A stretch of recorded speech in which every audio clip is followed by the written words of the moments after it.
నమస్తే.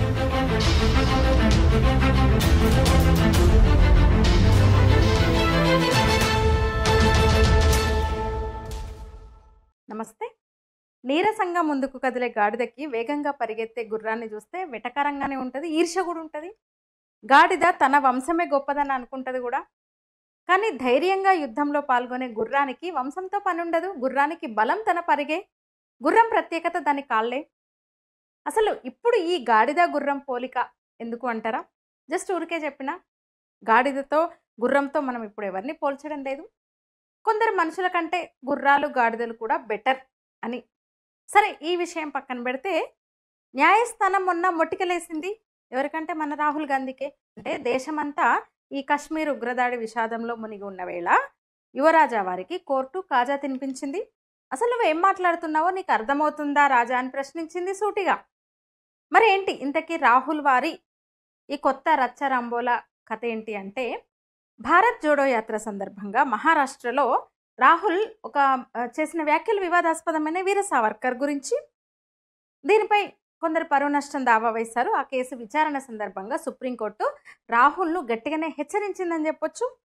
మనకు స్వేచ్ఛను ప్రసాదించిన స్వతంత్ర వీరులపై పిచ్చికూతల రాహుల్ అని సుప్రీంకోర్టు గట్టిగానే క్లాస్ వేకింది.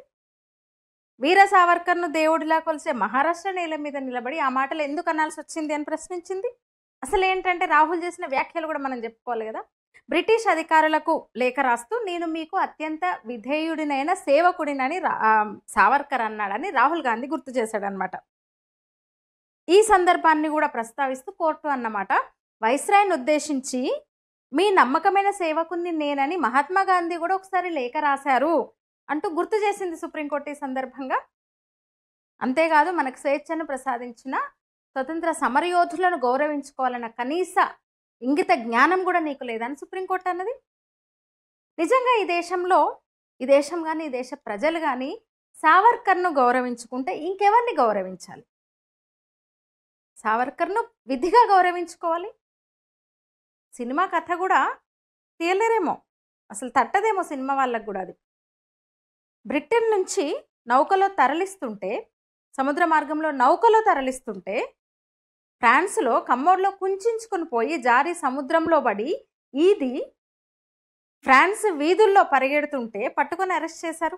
అంతర్జాతీయ చట్టాలకు కూడా విరుద్ధం అది. తనను ఏ జైల్లో అయితే, అండమాన్లో ఒక కటిక చీకట్లో ఏ జైల్లో అయితే ఉంచారో ఆ జైలు గోడల మీద రాసిన వాటిని కొన్నేళ్లకు జైలు నుంచి బయటకు వచ్చిన తర్వాత గుర్తుంచుకొని పుస్తకంగా ప్రచురించారు. అసలు జైలు అంటేనే అసలు ఎవరికేం గుర్తుంటుంది? పోనీ ఆయన గడిపిన జైలు జీవితం ఎట్లాంటిది? ప్రతిరోజు 2 బస్తాల కొబ్బరికాయల పీచు తీయాలి గోళ్ళతో, గానుగ తిప్పాలి. తెలుసు కదా గానుగంటే. అలాంటి పరిస్థితుల్లో ఆయన అంత కఠినమైన జైలు జీవితాన్ని అనుభవిస్తూ జైలు గోడల మీదనే రాతలు రాసి బొగ్గుతో బయటకు వచ్చి అంటే కంఠస్థం చేసుకొని అక్కడే బయటకు వచ్చి పుస్తకాన్ని ప్రచురించారు. ఇంకో పుస్తకం ఆయన పుస్తకము 1887 మొదటి స్వాతంత్ర సంగ్రామం పుస్తకం పబ్లిష్ కన్నా ముందే బ్యాన్ చేశారు బ్రిటిష్ వాళ్ళంతా. వణికిపోయింది బ్రిటిష్ గవర్నమెంట్ అప్పుడు. అసలు ఈ దేశం కోసం ఆయన కన్నా ఎక్కువ పోరాడిన మరో యోధుని చూపించగలరా ఎవరైనా? అసలు సినిమా దర్శకులకు కూడా అందదేమో అది ఆ కథ. బ్రిటన్ నుంచి నౌకలో తరలిస్తుంటే కమ్మోడ్ నుంచి అంటే తనను తను కుంచుకుపోయి కమ్మోడ్లోంచి జారి సముద్రంలో పడి ఈది ఫ్రాన్స్ వీధుల్లో పరిగెత్తుతుంటే పట్టుకొని అరెస్ట్ చేశారు. ఈ దేశం కోసం ఆయన కన్నా ఎక్కువ పోరాడిన మరొక యోధుడు ఎవడైనా ఉన్నారో చెప్పండి? 2 జీవిత ఖైదులు అంటే అర్థం చేసుకోండి. అంటే దేశమాత కోసం యావత్ జీవితాన్ని అంకితం చేసిన ఏకైక వీరుడు సావర్కర్. ఆయన పేరును ఉచ్చరించే అర్హత కొందరికి లేదు. అసలు ఒక కొబ్బరికాయ పీచు తీయాలంటే కత్తి కోసం వెతుకుతాం, కొడవలు ఎక్కడుందా అని చూస్తాం ఇంట్లో. అదే గోళ్లతో తీయమంటే ఎంత కష్టం కదా. అట్లాంటిది ప్రతిరోజు కూడా 2 బస్తాల కొబ్బరికాయలు చేత్తో పీచు తీయాలి ఆయన. జైల్లో ఆయనకు శిక్ష. ఎండిన కుడుకల్ని అంటే కొబ్బరిని గానుగలో వేసి ఎద్దుకు బదులుగా తానే గానుగాడించాలి, నూనె తీయాలి. ఒంటరిగా చీకటి గదిలో 27 సంవత్సరాలు మగ్గి ఆ సమయంలోనే బొగ్గుతో గోడల మీద కవితలు రాసి, కథలు రాసి, రాసిన దాన్ని కంఠస్థం చేసుకొని అనంతరం అంటే జైలు జీవితం నుంచి బయటకొచ్చిన తర్వాత పుస్తకంగా దాన్ని అచ్చవేయడం మానవ మాత్రుడికి సాధ్యమవుతుందా? అసలు ఇంకొక మనిషికి సాధ్యమవుతుందా? ఎంత ఓర్పు కావాలి దానికి, ఎంత మానసిక దృఢత్వం కావాలి, అది సావర్కర్కు ఉంది. అందుకని ఈ దేశము, ఈ దేశ ప్రజలు, యావత్ భారతీయులు, యావత్ భారతం సావర్కర్ను గౌరవించుకోవాలి. అండమాన్ సెల్యులర్ జైల్లో గాలి వెలుతురు దూరని గదిలో 27 సంవత్సరాలు కఠిన కారాగార శిక్ష ఏక బిగిన అనుభవించి జీవితంలోని యవ్వనాన్ని దేశం కోసం దారబోసిన మహనీయుడు స్వతంత్ర వీర సావర్కర్. ఒకరిద్దరి వల్లనే మనకు స్వతంత్రం రాలేదు. ఎంతో మంది త్యాగధనులు వాళ్ళ జీవితాన్ని తృణప్రాయంగా భావించి స్వతంత్ర సమరంలో కొదమ సింగాల్లా దూకితే వచ్చింది స్వతంత్రం మనకి. వారిలో సావర్కర్ అగ్రగణ్యులు, ప్రాతస్మరణీయులు. బ్రిటిషర్ల నేల మీద ఉండి ఇక్కడ స్వతంత్రం కోసం ఆయన పోరాటం చేశారు. ఎంతో మంది దేశభక్తులు గుమిగూడేవారు ఆయనకు. ఆయనే గురువు. Bhai Parmanand, Virendranath Chattopadhyay, VVS Iyer, Sardar Singh Rana, madam Cama, MPT Acharya, Madan Lal Dhingra, వీళ్ళందరూ ఆయన నుంచి ప్రేరణ పొందిన వాళ్ళు, ఆయన శిష్యులు అని చెప్పొచ్చు. మన వీరుల చరిత్ర మనకు తెలీదు. మన పిల్లలకు మన వాళ్ళ గురించి చెప్పము. ఒకరిద్దరి వల్లనే స్వతంత్రం వచ్చిందని చెప్తాము. ఆ అబద్ధాలు విరివిగా ప్రచారం జరుగుతూ వచ్చినాయి. మన పాఠ్య పుస్తకాల్లో కూడా ఉండవేవి. వాటినే పిల్లలు కూడా నమ్ముతారు. ఈ తరం కూడా అదే నమ్ముతుంది. సావర్కర్ను చదవండి, చదివించండి. సావర్కర్ అంటే మొక్కవోని ఉక్కు సంకల్పం, సావర్కర్ అంటే స్ఫూర్తి, సావర్కర్ అంటే రగిలే నిప్పు కణం, సావర్కర్ అంటే సాహసం, సావర్కర్ అంటే తలవంచని వ్యక్తిత్వం, సావర్కర్ అంటే నిజాయితీ, సావర్కర్ అంటే నీతి, సావర్కర్ అంటే ధైర్యవంతుల గుండె చప్పుడు కూడా. 27 ఏళ్ళు ఒంటరి జైలు జీవితం ఎంత కఠినం, అసలు మనకు ఊహకు అందుతుందా? ఆలోచించండి ఒక్కసారి. 25 ఏళ్ళు ఒంటరి జీవితం, చీకటి గదిలో, బ్రేక్ లేకుండా, అండమాన్ జైల్లో కఠినంగా. అది కూడా జైల్లో అంటే ఏదో చీకటి గదిలో కూర్చోబెట్టి సమయానికి ఇంత పెట్టి కూర్చోబెట్టడం కాదు, కఠినమైన పనులు. పైన ఇందాక చెప్పినాను కదా ముందు. ఆలోచించండి ఒక్కసారి ఎలా ఉండేదో. వీర సావర్కర్ మాత్రమే కాదు, అలాంటి వేలాది మంది జీవితాలను దారబోయడంతో వచ్చిన స్వతంత్రాన్ని మనం సుఖంగా అనుభవిస్తున్నాం. ఇప్పుడు మనం చేసేది ఏం లేదు, అంత కష్టం మనం పడాల్సిన అవసరం లేదు. కనీసం వాళ్ళని గౌరవించుకోవాలి కదా. అంత త్యాగం చేసిన సావర్కర్ లాంటి వాన్ని మనం గౌరవించుకోకపోతే ఎట్లా, స్మరించుకోకపోతే ఎట్లా? అంతటి దేశభక్తుడి ఆస్తిని బ్రిటిష్ ప్రభుత్వం జప్తు చేసింది. స్వతంత్రం వచ్చిన తర్వాత కూడా కనీసం గౌరవించలేదు. ఎవరో మీకు చెప్పక్కర్లేదు. భారత ప్రభుత్వం ఆయన ఆస్తిని తిరిగి ఆయనకు అప్పగించలేదు. అప్పుడు ప్రధాని ఎవరో చెప్పక్కర్లేదు. అంటే హిందుత్వనే భారతదేశపు జాతీయత అని ఆయన అన్నందుకు కదా మీకు అంత కసి. ఏమన్నాడు సావర్కర్? ఏమన్నాడు? భారతదేశపు జాతీయత హిందుత్వం అన్నాడు. జైల్లో ఉండి హిందుత్వం పేరుతో పుస్తకం రాశాడు ఆయన. అనేక విషయాలు ఆయన రీసెర్చ్ చేసి ఆ గోడల మీద రాసినాయి అవే బయటకు వచ్చి మళ్ళీ పుస్తకం వేశారు. ఇప్పుడు అదే బేస్ మనకు హిందుత్వ విషయంలో ఏది మాట్లాడాలన్నా. చరిత్రలో 6 స్వర్ణపత్రాలు. అంటే భారత్ ఎన్నటికీ పరాజిత కాదు, అల్టిమేట్గా విజయం భారతదే అని ఆయన భారతదేశ విజయాల్ని గుర్తు చేస్తూ అందులో రాశారు, ప్రస్తావిస్తూ జనాన్ని మొబిలైజ్ చేశారు, మోటివేట్ చేశారు, ఒక ఆర్గనైజేషన్ నడిపించారు. సామాజిక సమరసత కోసం ఒక దేవాలయాన్ని నిర్వహించారు ఆయన. నేతాజీకి ప్రేరణ సావర్కరే.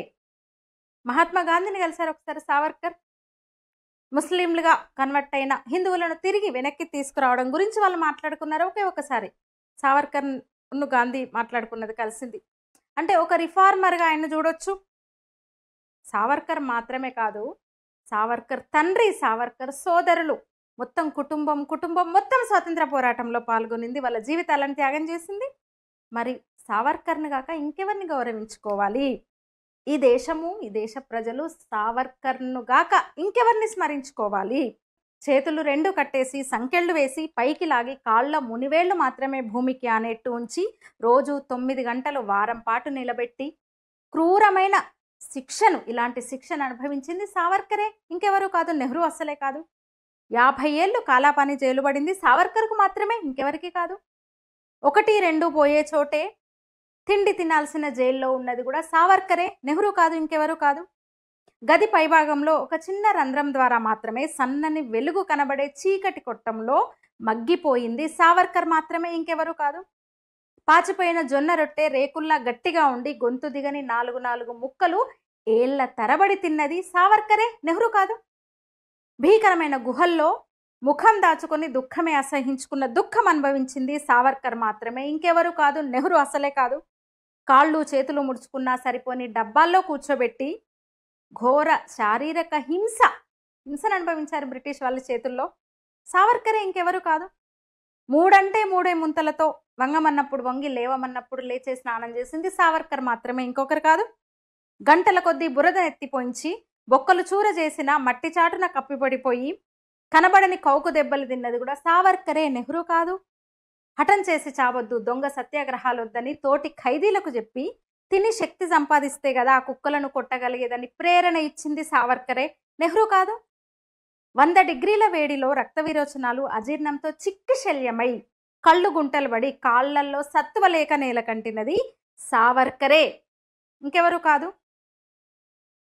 ఇప్పుడు కొందరు ఆయన్ని బ్రిటిష్ తొత్తు అంటున్నారు. ఒకసారి ఏదన్నా ప్రభుత్వానికి సమర్థనగా అయినా 1 నెల జైల్లో ఉండిరండి, తెలుస్తుంది. రకరకాల వ్యూహాల్లో ఆలోచనల్లో ప్రభుత్వానికి ఏదో ఒకటి రాసిచ్చి యుద్ధానికి సిద్ధమవుతుంటారు. వాటన్నిటిని చూపించి తుచ్చ నీచ రాజకీయాలు మాట్లాడడానికే మీ చరిత్ర పనికొస్తుంది. ఇవాళ ఆ రాహుల్ గాంధీ అసలు ఆయన తాతల ద్రోహాలు మళ్ళీ గుర్తు చేసుకొని వాంతి చేసుకునేలా ఎందుకు విషయాలను కెలుకుతాడో అర్థం కాదు.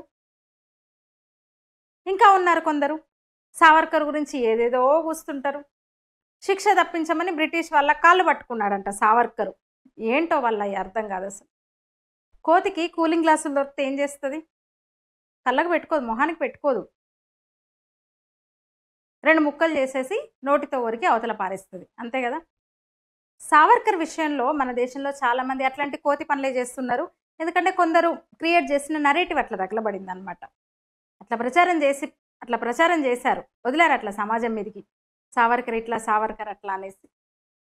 అయితే కూలింగ్ గ్లాసెస్ వల్ల ఎలాంటి ఉపయోగం ఉంటుందో కోతి తెలియక విరిచేసినట్టే సావర్కర్ గొప్పతనం తెలియని చాలామంది పిచ్చి పిచ్చిగా వాగుతుంటారు, చావు తెలివితేటలు ప్రదర్శిస్తుంటారు. ఈ దేశం తమలాంటి షావుకారులదే తప్ప సావర్కర్లది కాదనుకునే అహంకారం వాళ్ళ చేత కొన్ని ప్రేలాపనలు చేయిస్తూ ఉంటుంది అనమాట. అందులో మొదటి వరుసలో మొదటోడు రాహుల్ గాంధీ అని చెప్పొచ్చు. మహారాష్ట్ర ఎన్నికల సందర్భంగా అలా పిచ్చి కూతలు కూసి కోర్టు ఆగ్రహానికైనా గురైండు. అందువల్ల సావర్కర్, వీర సావర్కర్, స్వతంత్ర వీర సావర్కర్, వినాయక దామోదర స్వతంత్ర వీర సావర్కర్ ఒక ద్రష్ట ఆయన, ఒక యుగ పురుషుడు ఆయన, హిందూ స్వాభిమాన యోధ ఆయన, హిందూ నాగరికత పునరుజ్జీవ ప్రవక్త ఆయన. ఆయన్ని కాక ఈ దేశం ఇంకెవరిని గౌరవించాలి, ఇంకెవరిని స్మరించుకోవాలి భారతీయులు? ఈ వీడియో మీద మీ అభిప్రాయాన్ని తెలియజేయండి కామెంట్లో. ఛానల్ని సబ్స్క్రైబ్ చేయండి. ధన్యవాదాలు.